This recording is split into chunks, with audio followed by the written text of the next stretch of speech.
Donc voici le nouveau téléviseur OLED de Philips, le 65 POS 901F, qui est équipé d'une dalle LG display de 55 pouces Ultra HD, 3840 par 2160 pixels.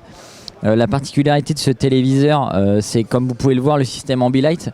Donc il va prendre en compte le contenu affiché sur le téléviseur pour essayer de l'étendre sur le mur via des LED situés sur le côté.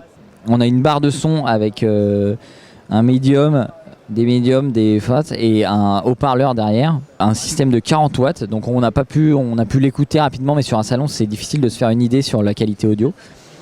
Ça a l'air correct, ça a l'air d'être un bon système audio. Autre particularité qu'on ne peut pas voir ici, mais il y a Android TV. Donc forcément on a toute la compatibilité avec les applis Android, donc YouTube, Netflix. On va retrouver la fonctionnalité Google Cast, donc on va pouvoir envoyer un flux vidéo directement depuis son téléphone vers la télé et éteindre son téléphone ensuite, puisque c'est le téléviseur qui va chercher directement le contenu. En ce qui concerne l'indice de fluidité, ici ils annoncent 3800 alors qu'on était sur du 2000 auparavant chez Philips.